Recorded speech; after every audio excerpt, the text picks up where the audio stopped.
en mi Perfecto. computadora. Listo. Ahí estamos. Comenzamos. Pues muy buenos días. Les agradezco muchísimo que se hayan dado el tiempo. La verdad es que todo esto lo pensamos justo como decía Guillermo, para poder agregar valor, eh, poder compartirles de la experiencia que el doctor y su servidor podemos ahora sí que pues sensibilizarlos, porque las cosas sí pasan y algo que medito mucho con el doctor y platicamos bastante de esas pláticas filosóficas, ¿no? Profesionales, que justo ayer nos tocó una sesión espontánea, ¿no? Por ahí 2 horas yo creo que nos aventamos. eh, la catarsis tal vez, pero la, la verdad es que cada vez reafirmamos más que el compromiso del despacho e individualmente, y hablaré también por el doctor en este aspecto, es eh, pues las pymes, ¿no? O sea, los emprendedores, las decisiones que tienen que tomar y que cuenten con un asesoramiento pues de calidad y un acompañamiento cercano, ¿sí? Y poder cambiar la mentalidad en México de un servicio legal profesional, serio y que sí agregue valor a lo que ustedes están creando, ¿no? Entonces, con esa intención, creamos ahora sí que una charla de aproximadamente unos 7, 10 minutos para dejar ahora sí un espacio para poder escucharlos nosotros a ustedes, eh, qué están pasando, por qué han pasado, qué les preocupa, de qué tienen incertidumbre. Todos estos temas, pues aprovechen, en serio. Yo hablo mucho por el doctor porque yo admiro mucho con la persona con las que trabajo, con las que colaboro y sin duda podemos sacarle mucho provecho. Entonces, pues el camino del emprendedor. Vamos a empezar. Bueno, para mí va a ser un honor presentarles al doctor Juan José Rico. Es experto en compliance y propiedad intelectual. Es abogado por la Universidad Iberoamericana, maestro en Administración y Políticas Públicas y doctor en Políticas Públicas por el TEC de Monterrey de la EGAD, ¿no? Por parte de la EGAD. Con formación internacional en Derecho, Política, Compliance y Propiedad Intelectual en México, Estados Unidos, Canadá y Europa. Es autor y coautor de diversos libros y artículos, conferencista internacional con más de 80 ponencias y catedrático con más de 70 cursos impartidos a nivel licenciatura y posgrado. Experiencia en academia, administración pública, sector financiero, consultoría pública y asesoría jurídica corporativa.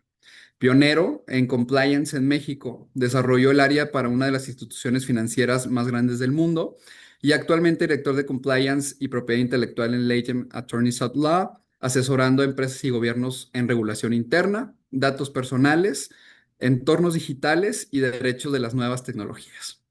Entonces, pues el doctor Juan José va a estar acompañándonos, va a estar interviniendo en algunas slides, en algunos temas y pues claro que en el tema de Q&A vamos a poder platicar más con él. Por mi parte, me presento, soy el licenciado Jesús Reyes Santillá.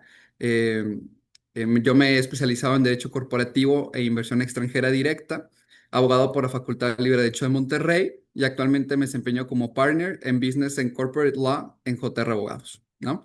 Prácticamente el área de especialización en el área corporativa es sobre empresas familiares en México y compañías extranjeras provenientes de Estados Unidos, Canadá, Europa y Asia particularmente en la industria automotriz, ¿no?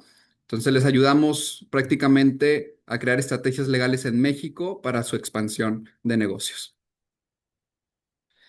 Bueno, ahora sí, entrando en materia. Los temas que vamos a tratar son tres principalmente.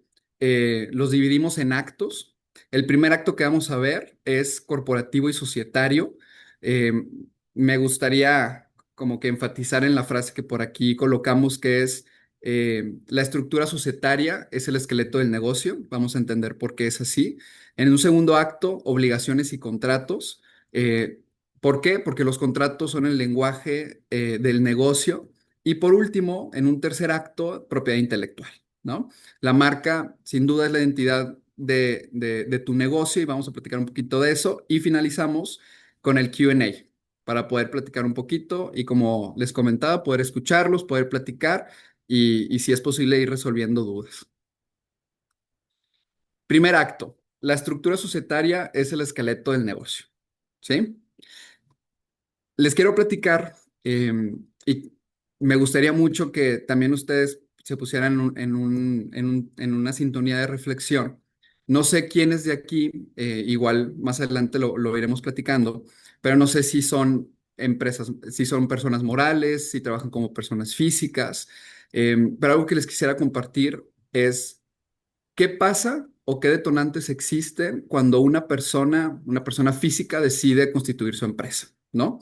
Aquí les puse los cuatro principales que en nuestra experiencia hemos detectado que son los detonantes para poder tomar esta decisión. El primero es cuando el contador le dice al empresario, oye, ¿sabes qué? Pues ya viendo los números, ya cierre de año, vemos que pues, estás tributando más del 30%, estás reportando el temas de ISR, IVA, todo este tema. Eh, pues ya el porcentaje supera lo que pudieses toparlo con una persona moral, ¿no? Entonces, esa conversación nace entre el contador y el empresario, ¿no? Entonces dicen, oye, entonces, ¿qué hacemos? ¿No? O sea, si estoy pagando un 31, un 32, un 35%, pues es mejor ya constituirte como empresa, ¿no? Para poder topar ese porcentaje y poder seguir creciendo sin tener esta carga tributaria eh, eh, pues tan pesada, ¿no? El segundo caso es cuando, y este me encanta porque usualmente son personas físicas que son muy operativas, tienen todo el corazón en la empresa y de repente nos hablan y nos dicen, ¿sabes qué, Jesús? Pues ya le di al pez gordo, ¿no?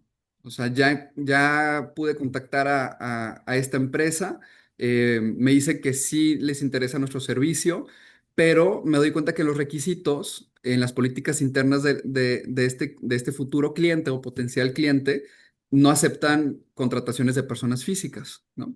Solamente de personas morales. Ahí, por ejemplo, siempre nace la inquietud de decir, oye, pues ¿cuánto tiempo me va a tomar constituir una empresa? ¿Cuánto me va a costar? ¿Qué involucra? Entonces empieza todo un ecosistema de dudas, de incertidumbre y evidentemente de inseguridad, porque nos ha tocado que nos dicen, oye, es que la próxima semana o en 2 semanas me dicen que ya voy a ir a firmar porque necesitan los datos de la persona moral, ¿no? Entonces, en esas situaciones, eh, lo que se opta o lo que se evalúa, mejor dicho, es ver la opción de una SAS, Sociedad de Acciones Simplificadas, ¿sí? Esa es una sociedad relativamente nueva, digo, por ahí nació en el 2016 y viene a ser un vehículo legal para las micro y las pymes hasta cierto punto para poder operar como persona moral. ¿Por qué es un beneficio? Porque es en línea, no requiere notario público a menos de que así se opte. No tiene costo, es gratuito en la página de Secretaría de Economía. Te lanza pues, un formato de estatutos sociales, tú rellenas tus datos, ya te lanza con tu RFC, todo este tema. Entonces, para salir del apuro, en términos de negocio, pues sirve, tiene plena validez legal y cumples con los requisitos de esa empresa, ¿no? En el tercer punto, también encontramos protección del patrimonio familiar. No sé si han escuchado eh, mucho acerca del velo corporativo o de la protección que te ofrece una empresa. Eso cómo funciona prácticamente es cuando uno constituye una empresa, pone una persona delante suya, ¿no?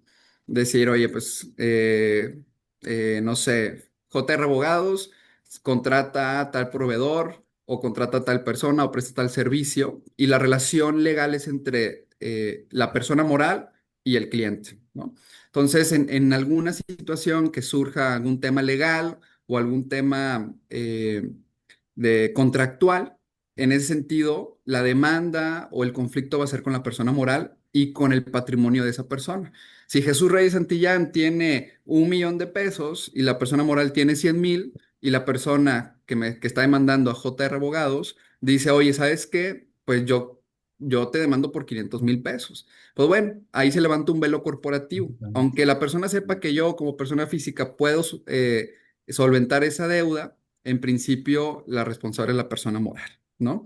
Este caso también me gusta mucho porque los padres de familia, matrimonios, se acercan y nos comentan que el último que nos contó y se los comparto, fue una situación en donde la hija tenía un tema de salud pues muy sensible, ¿no?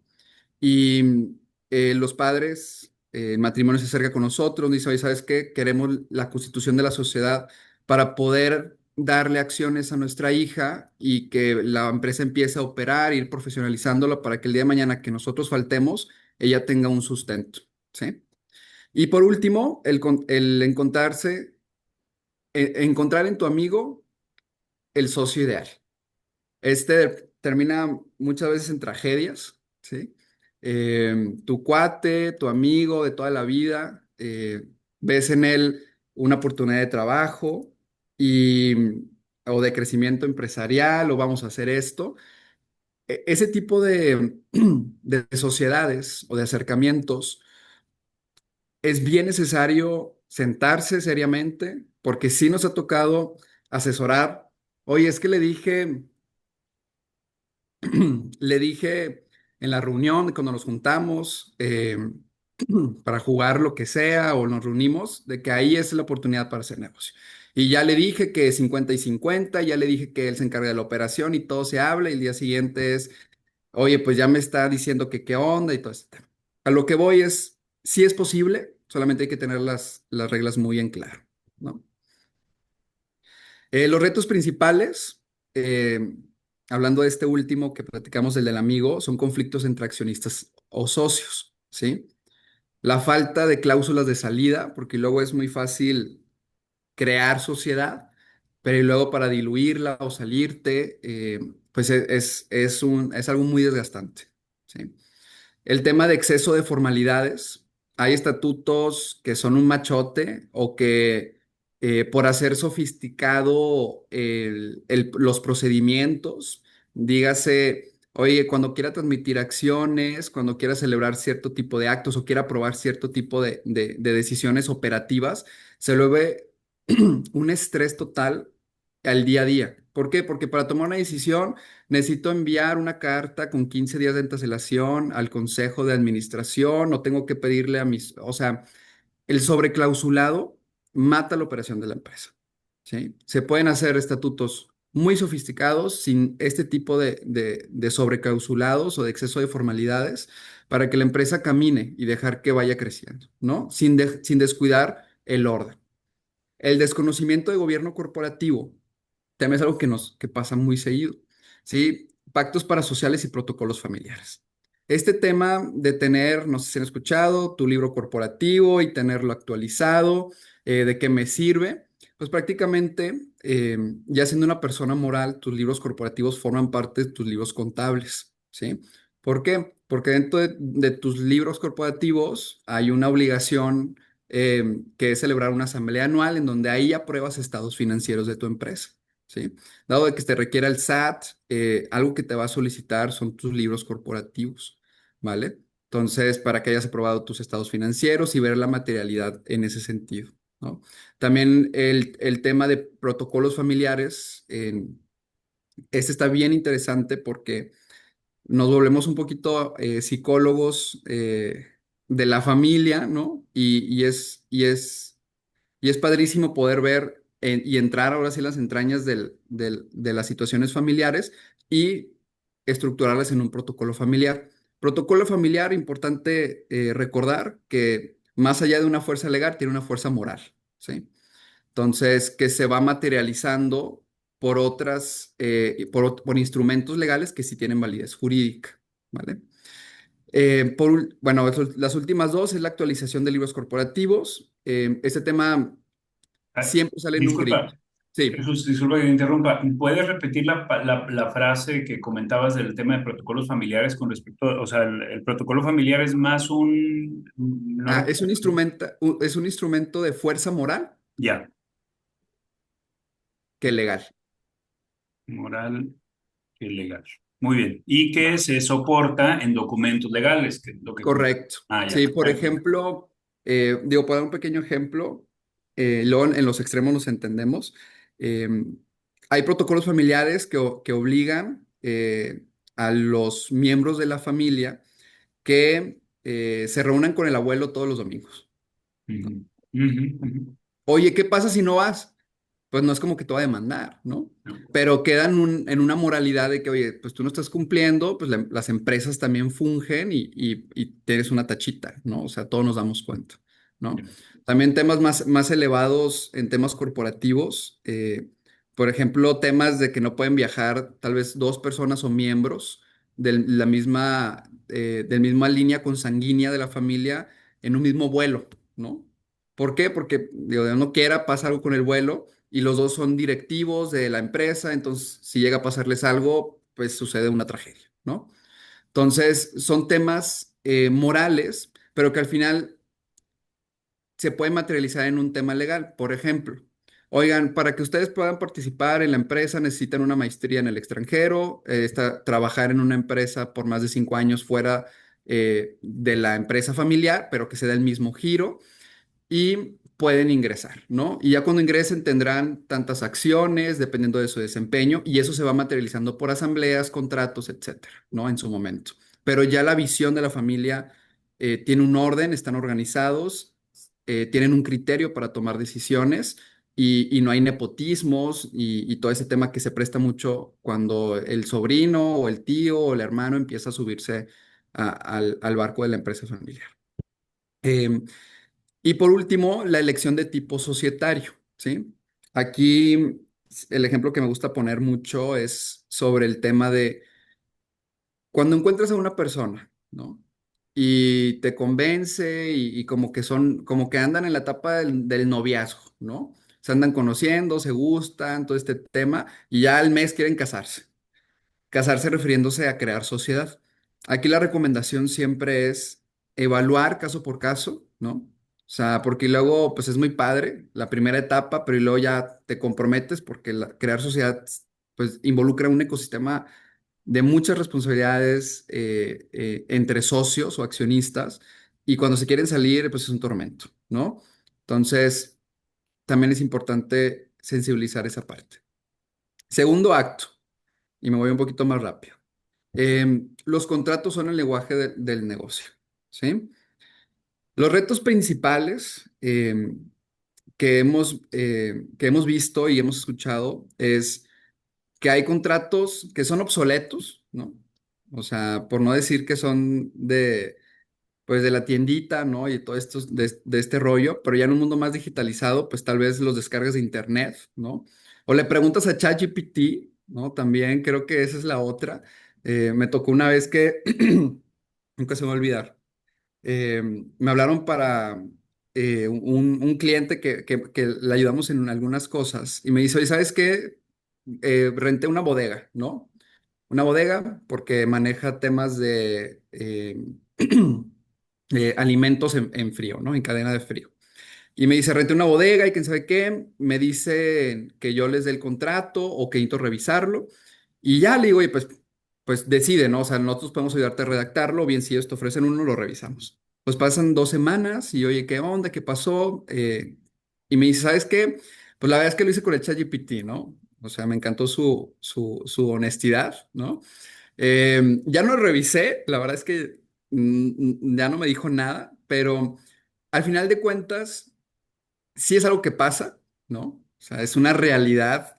La inteligencia artificial, lo que te puede lanzar, no digo que no sea una herramienta útil, pero hay que saber manejarla, ¿sí? O sea, sin duda hay que saber manejarla porque te puedes meter en un tema y en problemas que o sea, no los podemos dimensionar, ¿no? Y ahí el siguiente tema, el tema de exigencias y cumplimiento y responsabilidad civil, ¿no? Entonces, oye, pues ¿qué tal si tú hiciste tu contrato con el ChatGPT o lo descargaste de una página de internet, ahí como que lo rellenaste y hay un problema?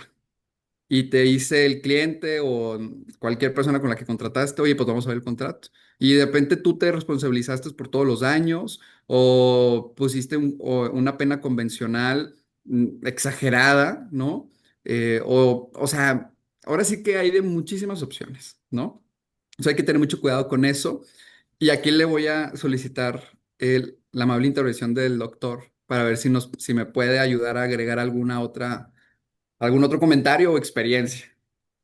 Pues muy buenos días a todos y a todas. Me da mucho gusto saludarles. Muchas gracias por la invitación, Guillermo Jesús. Oigan, me gusta saludarles. A ver, muy concretamente, porque yo me quiero ir rapidito para escucharlos a ustedes y que nos digan Ujú. cuáles son sus dudas. Miren, concretamente de esto, ¿qué creo que hay que poner atención con el tema de las temas? Miren, yo creo ya concretamente dos comentarios. Uno, que ustedes identifiquen cuál es el servicio o el producto o el cliente que más o los que más con los que más hacen negocio y pónganlo en orden legalmente. ¿Qué quiere decir eso? Que revisen el contrato y que el contrato esté bien. Ejemplo muy concreto del día de ayer. Tenemos un cliente que se dedica a la instalación de paneles solares de energía fotovoltaica. Tiene clientes en toda la República y desde luego pues no puede tener toda la infraestructura para tener toda una cuadrilla a nivel nacional de personas que están en el ramo de la construcción. Tiene, por ejemplo, contratistas y resulta que le retiraron unos contratos porque su contratista no cumplió con los requisitos que le pide la empresa que recibe el servicio y lo sacan del negocio a nuestro cliente. Y el problema es que el cliente no tiene el contrato con el contratista, por ejemplo. Entonces, todo un tema. Entonces, concluyo diciéndoles lo siguiente. Lo que les estoy diciendo es que si bien es cierto, como comenta el abogado Jesús, el tema legal es un universo, sí es muy importante que decidan cuál es el riesgo legal más importante para ustedes y que lo mitiguen. Tan, tan. O sea, ¿cuál es? Oiga, pues, ¿cómo le hago para saber cuál es? Pues a lo mejor en una charla o cuando así lo estimen lo podemos ver. Esa es mi recomendación. Y de este slide, segundo y último comentario, es el siguiente. Muchas veces nosotros tenemos una actividad económica que no sabemos que tiene una regulación específica. Por ejemplo, es evidente, a lo mejor puede haber algunos empresarios, algunas empresarias que a lo mejor están en cuestiones que ha crecido mucho todo el ámbito comercial que está relacionado con servicios personales. Me refiero a belleza, que puede ser desde temas de colocación de estilistas uñas hasta cuestiones que tienen que ver en los cuales el empresario es el dueño, pero a lo mejor tiene contratada una cosmeatra o tiene contrato a alguien y no te das cuenta que ese tipo de servicios a lo mejor tiene un marco regulatorio específico por la COFEPRIS que está relacionada con riesgos sanitarios, ¿no? O sea, y tú no sabías que tienes una regulación especial. O por ejemplo, si alguna de ustedes, Guillermo, o si tienes algunos de tus clientes que están relacionados con el sector inmobiliario, pues no saben que el sector inmobiliario se ha hecho muy dinámico y que tiene una sobreregulación muy complicada, ¿no? Está muy regulado, está sobreregulado mobiliario y el problema con mobiliario que está sobreregulado es que cuando se da algún problema en el cual tú eres intermediario entre el comprador y el vendedor del bien inmueble, tú tienes una responsabilidad legal muy amplia, ¿no? Entonces, así lo quiero dejar y estaremos atentos a las preguntas que tengan al final, ¿no? Muchas gracias, doctor. Sí, vamos a avanzar para poder escucharlos a ustedes y justo con nuestro tercer acto, que es el último, el tema de marca, ¿sí? Entendiendo que la marca es la identidad de tu negocio. Tres retos principales, ahora sí para brincarnos y escucharlos. Falta de registro, ¿sí? A mí me impresiona y desde que estoy, o desde lo que llevo trabajando y colaborando con el doctor, atender estos temas cada vez me sorprende más porque hay gente que invierte tanto, ¿no? En tiempo, esfuerzo, recursos, en crear toda una identidad, toda una marca, y resulta que nunca atendió el tema de protegerla. Entonces, si llevan años y o lo creó el papá y tiene una reputación y ya tiene una validación comercial, pero pues prácticamente pues la respuesta es no se puede registrar, ¿no? O sea, ¿y qué decisiones hay que tomar?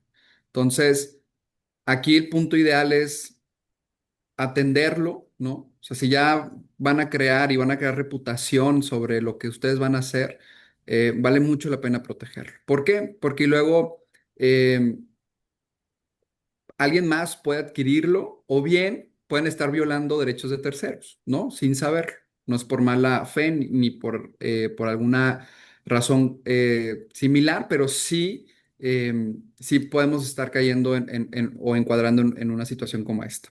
Y por último, pues bueno, que se encuentran una complejidad y como lo hemos también meditado aquí el doctor y yo, em, se pone muy interesante las contestaciones y los debates con el INPI para poder resolver.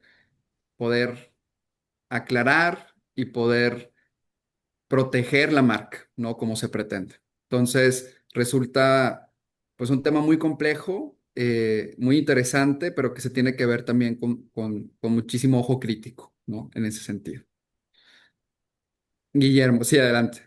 Sí, digo, aquí uno de los puntos que a veces nos tiran a loco, ¿no? Cuando decimos, oye, es que vamos a planear, o sea, ¿qué tanto quieres expandir tu negocio, ¿no? Y empezamos a, digo, es nuestra labor empujar a que se tomen decisiones de crecimiento. Y el tema es que a veces cuando hablamos de crecimiento ya empieza a figurar el tema de expansión a otros países o Ujú. otras regiones o otros, por ejemplo, nos ha tocado casos que, oye, pues vamos a poner, vendo hamburguesas, ¿no? Hamburguesas, y resulta que dentro en el camino me doy cuenta que son hamburguesas Pepe, ¿no? Y en el camino me doy cuenta que hay una fórmula que desarrolló el chef, que también cura ¿cómo se llama? El salpullido, ¿no? Entonces ahora queremos lanzar una marca de Pepe, pero de medicina para el sarpullido, ¿no? Entonces, o sea, ya te saliste de tu giro principal y tienes que contemplar ese tipo de crecimientos para poder bloquear todo la marca como tal, ¿no? Entonces, creo que esto tiene un tema, o sea, tiene que ver mucho con un tema de visión del negocio. Y les quería comentar que a veces nos toman a locos, Mi- pero hay que contemplarlo, ¿no? yo creo que es un gran comentario el tuyo, Guillermo, y yo quiero apreciar lo siguiente, aprovechando que tengo el favor de atención de Ricardo, de Edgar y de Julio. Miren, a ver, es que lo que dice Guillermo me hace mucho sentido. ¿Por qué? Porque muchas veces cuando tú estás empezando a operar un negocio o a hacer la parte de investigación para determinar en dónde está el área de oportunidad, te das cuenta que realmente el negocio está en otro lado, ¿no? Te das cuenta que tú estás pensando que quieres importar una máquina o para un tipo de servicio y te das cuenta que en el camino no hay un proveedor de servicios o hay un paso antes de importarla, que hay una necesidad real y luego te cambia la visión del negocio, ¿no? Primer comentario. Segundo comentario, yo sí quiero reforzar la importancia de pensar el tema de los negocios, porque es muy importante el tema y yo estoy súper convencido del tema de coaching de negocios, por lo siguiente. Porque muchas veces, como nosotros estamos inmersos en el día a día de la operación, necesitamos a alguien que nos ayude a pensar. Nos ayude a pensar y necesitamos tener una visión objetiva de una persona que nos ayude a pensar. Entonces, normalmente, pues no va a ser nuestra pareja, ni nuestros hijos, ni nuestro socio, y mucho menos el cliente. Entonces, tener a alguien que nos ayude a pensar es muy importante el tema de la expansión de negocios. Porque es importante que alguien nos esté empujando, empujando, empujando, porque si no nos podemos amorcillar. O sea, caemos en un estado de confort en donde más o menos las cosas jalan y pues se nos olvida. Ahora, yo quiero hacer dos comentarios para terminar este live. El tema de la propiedad intelectual es muy amplio, es súper amplio, y nada más les voy a hacer dos comentarios de tan amplio que es una de mis áreas de especialidad. Miren, uno, pone Guillermo el ejemplo de las hamburguesas. Entonces, o sea, a veces son hamburguesas muy exitosas y resulta que en redes sociales te encuentras que hay alguien que para generar contenido y generar vistas dice cómo se hace el aderezo de tu hamburguesa. Y ahí hay un tema, ¿no? Es muy común que digan, te enseño a preparar la receta secreta de KFC o te enseño a preparar la de tal aderezo de tal, de tal. Y entonces eso hay que protegerlo. Segundo tema, lo que decía el abogado Jesús, que creo que es muy importante, y fíjense, muchas veces lo que dice Jesús, o sea, la marca que he recuperado con mayor longevidad es la siguiente. Seguramente hay unas que tienen más tiempo, pero la que a mí me ha tocado es una marca de negocios de la construcción, que la marca era de una empresa de Ciudad de México y duraron con la marca 40 años y a alguien se le olvidó estar al pendiente de la marca y la perdieron. Nosotros la recuperamos para un cliente.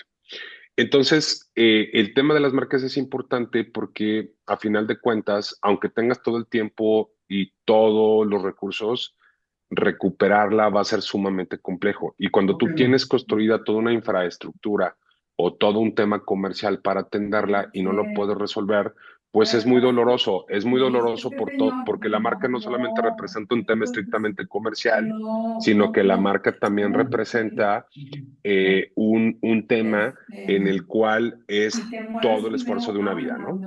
Entonces, pues con eso yo terminaría esta parte de lo de las marcas, a reserva de que si tienen alguna pregunta o quieren que ahonde por qué funciona, cómo funciona, qué han escuchado. Nada más cierro con esto que creo que es bien importante. A mí, independientemente, todo, siempre vamos a estar a sus órdenes y no solamente por un tema de prospección comercial o de servicios. Yo sí creo que está muy mal entendido en México el tema de las marcas, donde las personas piensan que es ir a sacar como una licencia. Tú siempre vas a ver muchos comentarios en donde hay muchas ofertas, en donde sí, entiendo que las autoridades de buena fe es parte de su función y de su obligación legal dar asesoramiento porque ellos parte de sus indicadores, es decir, cuántas asesorías dan para que se registre una marca, pero nunca va a ser el mismo interés o la misma preocupación o la misma lógica cuando tú recibes consejo de un especialista y sobre todo que hay que entender que cuando uno hace una solicitud de registro o hace una declaración ante la autoridad, lo que tú dijiste se convierte eventualmente en una prueba que no admite prueba en contrario y después cuando tú quieres plantear una estrategia legal ya no puedes enderezar o decir otra cosa o decir que no pasa nada, me negaron la marca, la voy a seguir usando. Pues no, porque en el momento en que tú sabes y que el INPI te informó que esa marca no la podías usar, pues automáticamente tú estás obligado a dejar de usarla y ya todo tu negocio se viene para atrás. Y eso no te lo dicen las autoridades cuando tú estás en este proceso, ¿sale? Entonces yo terminaría con mi intervención, Jesús, y te dejo para que conduzcas la siguiente parte para atender a las personas. Muchas gracias, doctor. Pues prácticamente pasamos al Q&A. Eh, Aquí en esta parte los escuchamos nosotros a ustedes, igual como decía el doctor, para poder ahondar en algún tema que tocamos o tal vez podamos ver algún otro tema aunado con el ecosistema que ahorita podemos, que ahorita les platicamos. Entonces, no sé quién se anime. No sé, Guillermo, alguna... Ya empezaron. Aquí en Ah, el ya. chat, adelante, Guillermo, te escucho. Dice, bueno, Julio dice, si no está disponible la marca, ¿se procede a una estrategia de rebrandeo? Sí, mira, depende de dos cosas. Cuando decimos una cosa, cuando no está disponible, fíjense lo que pasa. A ver, concretamente. ¿Cuándo no puedo registrar yo una marca? La ley establece alrededor de 30 causales por los cuales no te van a otorgar el registro de una marca. ¿Ok? La ley lo establece. Ahora, muchas veces te dice la autoridad, pues es que tú solito puedes hacer la búsqueda en nuestros buscadores. Eso no es así. Les voy a poner un ejemplo concreto el día de ayer. Nosotros lo que normalmente le decimos a los clientes cuando se acercan a nosotros, oye, quiero registrar una marca. Y le decimos, mira, antes de hablar de registro, vamos a hablar de viabilidad de registro. Bueno, ¿en qué consiste? En que nosotros hacemos un dictamen de la viabilidad porque únicamente no nos vamos a fijar si hay marcas previas. Entonces, concretamente, ¿cuál es el ejemplo? Yo ayer reviso una marca para un cliente que tiene un software que está relacionado con juicios orales, ¿no? Entonces, hago yo el dictamen y en el dictamen me aparece que en la clase, es decir, las marcas se registran por clases, hay 45 clases. En la clase donde está, ya existe una marca previa registrada. Ujú. Y tú revisas y ves que la marca ya está registrada, es igualita a la de mi cliente, nada más tiene una C primero, pero es la misma, entonces no es registrable. Tú revisas y ves que está vigente la marca de ellos y entonces cualquiera que no sea experto le dice, ¿sabes qué no se va a poder? Entonces, como uno es especialista y uno tiene juguetes a los cuales puede ingresar al análisis de los archivos, se da cuenta que el titular de este derecho, es decir, el dueño de la marca real, no mi cliente, el dueño de la que está registrada, yo reviso el expediente de esta persona y ¿saben qué me doy cuenta? Me doy cuenta que tenía la obligación legal de declararle el uso hace 3 años y no lo hizo. Y por ley, el hecho de que tú no hayas declarado el uso de tu marca provoca la caducidad automática de tu marca. Entonces yo voy a regresar con el cliente y le voy a decir si la vas a poder registrar, pero solamente eso te lo va a decir un experto que entiende el tema. Sí. Entonces cualquier otra persona ve el expediente, ve el título, le dice no hay bronca y este tipo de asesoría. Entonces regreso para terminar. La estrategia depende de muchas cosas, pero sí vale la pena que un experto te diga si vale o no vale el tema del rebrandeo. ¿Te voy contigo, Julio? Que si vale o no vale la pena el tema de rebrandeo y sobre todo también dependiendo de qué tanta infraestructura tengas o incluso dándote una opinión no estrictamente legal, sino también mercadológica de la conveniencia de la marca. Porque hay otro tema, Guillermo, y con esto cierro porque son muchos temas. El tema de los dominios. Ya. Ujú. O sea, y el tema de redes sociales sí es toda una discusión. Estoy a tus órdenes, Julio, si querías ahondar en el comentario. Si gustas, hay una pregunta previa. Nada más, vamos con Edgar que dice, Claro, Guillermo, tú dirige. Claro, en una empresa familiar donde comienza la sucesión, pero la operación está a nombre de un hijo y la marca registrada marca registrada comercial de venta a otro hijo. Hay una disputa familiar. Este caso yo lo conozco y hay uno aquí en Nuevo León. Él está en Tamaulipas, por cierto. Hay una disputa familiar, se enojan, se separan. ¿Hay forma en poder tomar posesión de la marca registrada junto con la Sí, operación? sí, Mm. ¿O tiene sí que ser la hay. La posesión versión corta interna? reserva, no, a reserva de que lo platiquemos y de que se vea, es lo siguiente. Si una persona es el titular de la marca y la usa una persona moral, la persona física debió de haber otorgado una licencia de uso de marca a la empresa. Ujú. Entonces, los dos tienen un problema. La empresa tiene un problema porque el que es titular de la marca puede decir que se estuvo explotando la marca por parte de la empresa sin licencia, pero el que es dueño de la persona física, el hijo o el hermano que es dueño de la marca tiene un problema. ¿Por qué? Porque él debe de acreditar el uso de la marca. Y Sí. si él no estuvo facturando y no la estaba utilizando, tiene una causa de nulidad. Entonces sí se van a tener que poner de acuerdo, ¿eh? Porque los dos tienen acciones legales que se neutralizan. Órale. Entonces uno va a decir, nosotros somos la empresa, nosotros lo utilizamos, pero a final de cuentas va de gana la empresa porque la empresa va a poder acreditar el uso y lo que la ley protege es el uso, no es el registro. Órale. Órale, qué Entonces, interesante. sí, Está así, pues sí, sí, me suena lógico. Y obviamente, pues seguramente tendrá un tema ahí ¿cómo se le llama? De mediación, ¿no? Para el tema interno, que es lo que preguntaba Edgar también. Interesante. Muy bien, vamos con Julio, adelante. Muchas gracias, Edgar, por la pregunta. De hecho, va relacionado con bueno, buenos días. Va relacionado con la respuesta que acaba de dar precisamente. Eh, como, digamos que yo estoy como teniendo como unas cuantas marcas que aún no registro porque realmente no sé si aún las voy a lanzar, pero hay un registro de que se están usando. Eso me da ventaja a mí la ley si alguien se pone vivo y la registra y yo digo, oye, yo tengo esto utilizándolo tanto tiempo, a mí me da prioridad para registro. sí, o sea, tú la estás usando y luego alguien la registra y nunca la había usado, o sea, solamente Ujú. la registró. ¿A eso te refieres? Mira, Sí, sí tienes acciones legales de caducidad, pero te voy a decir cuál es el tema. No va a ser ni fácil ni barato disputar. ok, Te va a salir mucho más barato registrar. ok, sí. Y en dado caso que Los, pase, lo, lo más fácil es rebrandear, yo creo. Yo creo que sí, y te voy a decir una cosa para que lo vean. Se los comento muy relajado porque entiendo que aquí estamos entre personas que somos de un mismo grupo de intereses. Uno de las tarifas de honorarios más caras de abogados son los de propiedad intelectual. Por eso digo que no va a ser ni fácil ni barato. Les va a salir más barato registrarlo que disputarlo. Órale. Interesante. Buena respuesta Gracias, gracias. Gracias, gracias. contundente. Ujú. Muy bien, vámonos con Marisela. Tu pregunta, ¿qué contrato existe para una empresa externa del área de marketing y qué datos lleva? No comprendí el 100% de la pregunta, Marisela. Supongo que es la prestación de servicios de marketing, ¿no? Como outsourcing, ¿no?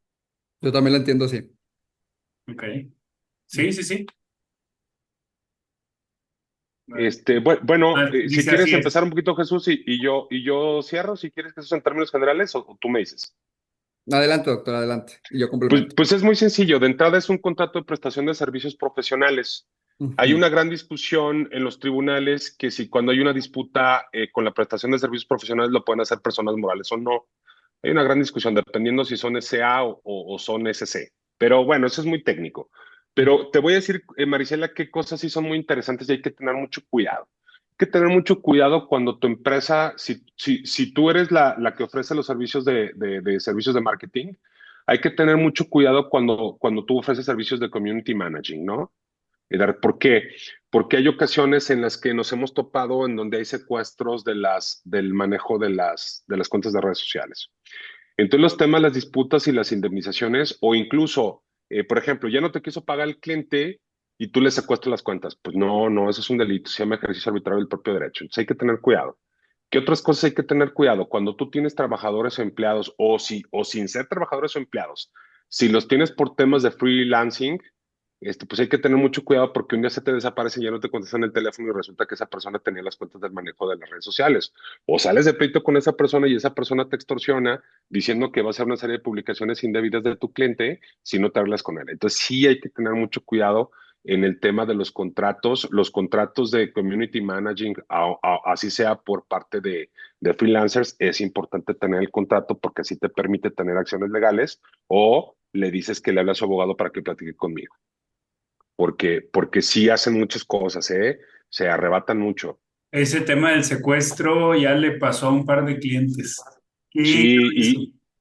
y es un tema que no para en lo civil, en mi opinión, y así lo hemos manejado, es ejercicio arbitrario del propio derecho. Entonces, sí es un delito y sí han prosperado, ¿eh? Entonces, sí hay que ver, dependiendo en qué entidad federativa se da el asunto, pero sí hay acciones legales, pero insisto, entonces sí tiene solución. Sí, Julio, sí, Marisela, pero te va a costar mucho dinero. Ya, O ya, sea, ya. y no te estoy hablando de que sean cosas así feas. Es que las tarifas de ese tipo de servicios legales de entrada no son baratas, no lo son. No te estoy hablando de que veas a un súper despacho totototote. No, de entrada no son baratas, no son Mm, baratas. sí. Sí, o sea, tenemos que entender que cuando hay un tema de litigio, pues ya se... No, o sea, a ver, para que se den una idea, ningún abogado les va a cobrar menos del 30% del costo del negocio. ya. Si les cobra menos del 30%, no contraten a ese abogado. Esa es la recomendación. Dile Sí, no de a esa todos persona desconfíen. y busca a De quien más entrada confianza le tengas. desconfíen, claro. Y la oferta siempre para nuestros amigos que hacemos, Jesús y yo, Guillermo, Julio, Marisela, es que siempre ustedes se pueden sentir con la confianza de platicar un primer asunto siempre entrada por una primera orientación sin mayor tema de honorarios. O sea, Ujú. es para que ustedes sientan que se les está dando de entrada un primer consejo claro, ¿no? Para que nadie los cuente. Ya si después nosotros los convencemos de ayudarlos, pues eso ya será otro tema. Pero de entrada este tipo de grupos para eso sirve, ¿no? Claro, claro. Muy bien, continuamos. Muchas gracias. Buena respuesta y bueno, ahí le va a servir mucho a Marisela, estoy seguro. Pone otra duda, Edgar. ¿Es posible registrar recetas de cocina para que nadie más las use? Sí, solamente que se maneje como si fuera una patente como tal, o sea, puede ser, en algunos casos lo aceptan, puede ser, y en algunos casos sí, mira, la idea sería manejarlo como patente y luego ponerlo como si fuera un producto comercial, pero yo creo que la manera más eficaz de hacerlo realmente sería hacer el producto como tal, o sea, el insumo. Ya, No, así como tal, no, o sea, no, como tal, no, no. No, no, no. No, ¿por qué? Porque la ley impide que se registren como marca los nombres de productos que se utilicen para designar genéricamente una cosa o propiedades de la cosa. ¿Qué les estoy diciendo? No puedes registrar una marca de leche que se llame Blanquísima, porque una de las características de la leche es que es blanca, no se ok, permite. O no puedes registrar una marca que se llame yogurt, marca yogurt. No. No, órale. esos son de los impedimentos de los cuales les hablo. Claro. ¿Cuál sería la forma correcta de hacerlo lo de la fórmula? Sí se puede hacer por patente, pero creo que la manera más eficaz de hacerlo es como tal hacer el empaque del polvo. Ya. O sea, o sea, dedicarle a eso. Ujú. Y posicionarlo así.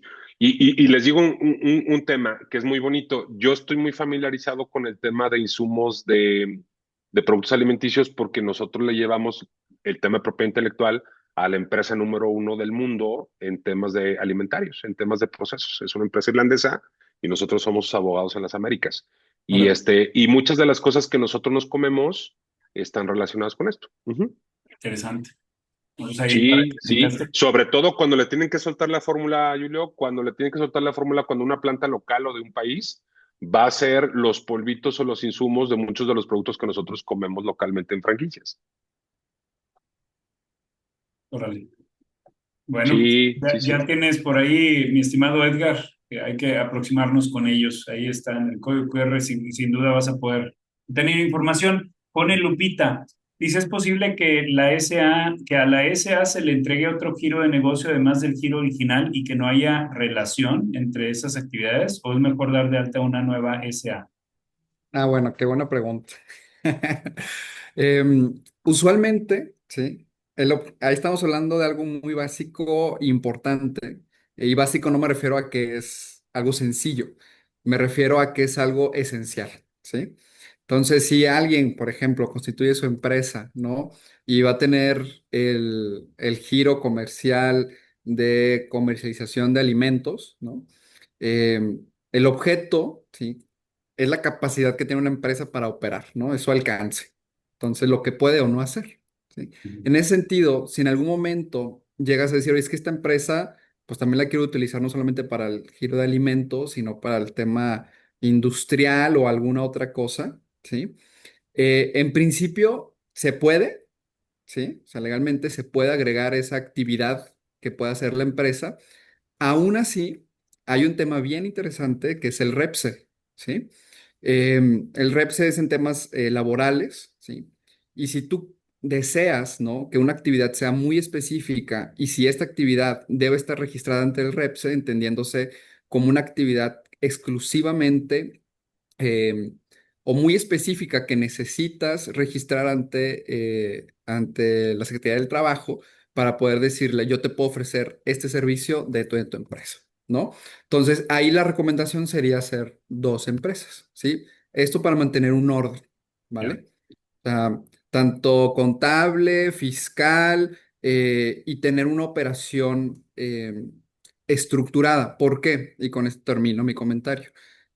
Hace un mes se acerca uno, bueno, se acercó una persona, una empresa familiar, y la empresa era Tutti Frutti, ¿sí? O sea, cada actividad que tenía era un extremo, ¿no? Entonces empezaron a tener muchos problemas. ¿Por qué? Porque con sus clientes empezaron a exigir eh, ciertos requisitos que la empresa, pues como estaba en todos lados, no podía contar o dar cumplimiento a esos requisitos. Entonces optaron por dividir, ahora sí, cada empresa como una empresa operativa, ¿sí? Eso también es una estrategia que se ve con fiscalistas, por ejemplo, para mantener orden, tener una estrategia fiscal y que esta empresa se dedica a temas alimenticios, que esta se dedica a temas de publicidad, que este tema se dedica a temas de marketing, etcétera, etcétera.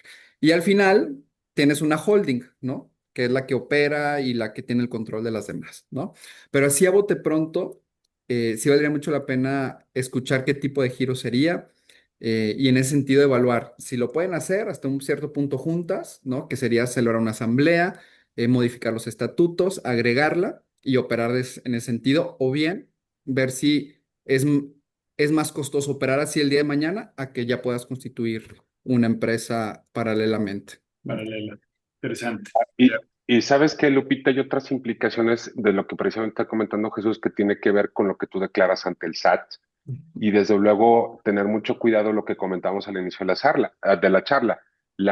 El objeto es precisamente la declaración de cuáles van a ser las actividades económicas principales de la empresa, las cuales deben de ser congruentes con lo que se establece o lo que declaras ante el SAT.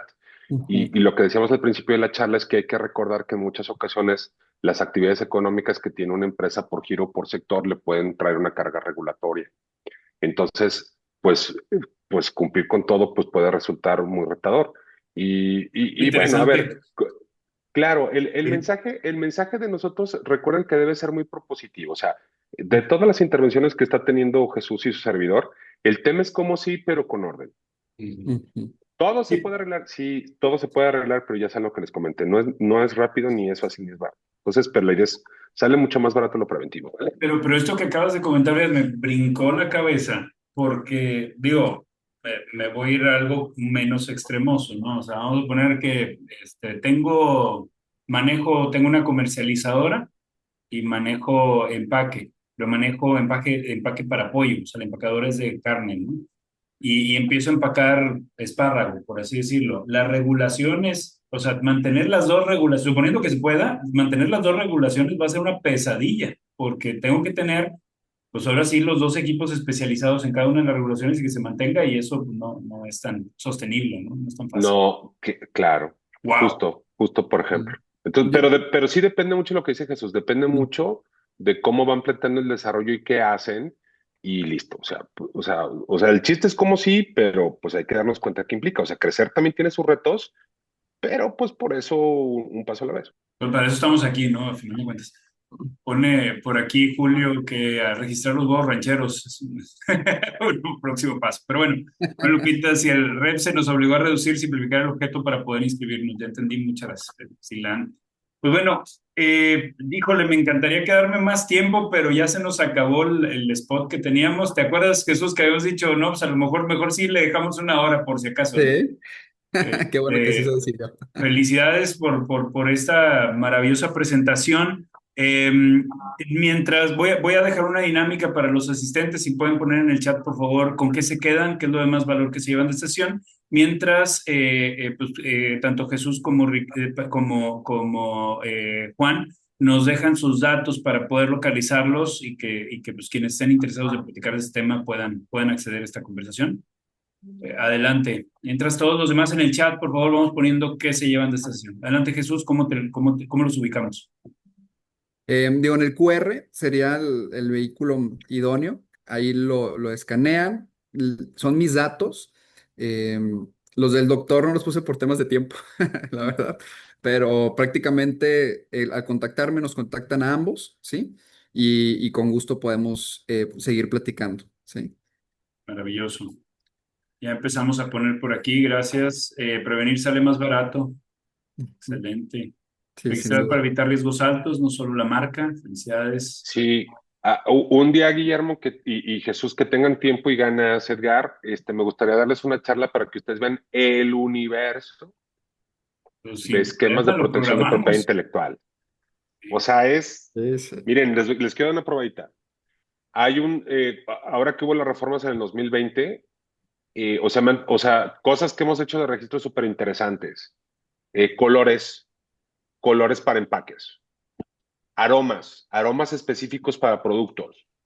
Ah, el UX, la manera en que el usuario interactúa con una pantalla para cierto tipo de servicios. O sea, hay muchas cosas súper interesantes que a ustedes les pueden dar un gran valor agregado.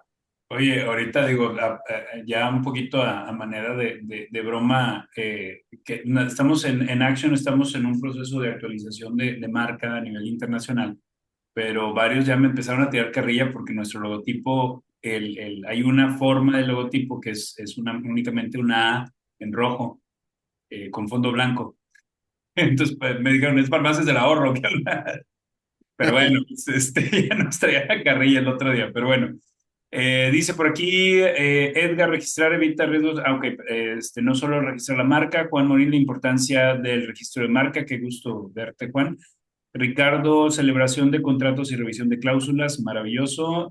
Lupita, me interesa mucho el tema del registro de marca, porque no sabía que se vencía el tiempo de la marca, tengo que retomar ese tema. Excelente, muy bien. Y Julio se lleva de valor los Avengers, no sé qué venía ese comentario. Pero bueno, listo. Pues muchas gracias a todos que nos acompañaron. Felicidades, Jesús y Juan José, por esta maravillosa plática. Si me permiten, lo voy a subir a YouTube en el canal por si alguien, de Avengers. Ok. Para ver si más personas les interesa este tema, pues bueno, ya tienen sus datos. Y pues bueno, muchas felicidades también a todos los que se conectaron hoy. Creo que es muy valioso y pues bueno, esperemos que les sea de mucha utilidad. Próximamente les estaremos avisando a través del chat de clientes de las próximas intervenciones. Son intervenciones rápidas, pero que nos dan mucho valor a la comunidad de Action Coach. Muchas gracias, Jesús. Gracias, Juan José. Listo. Un gusto. Muy bien. Gusto enorme, que estén muy bien. Hasta luego. Muchas gracias.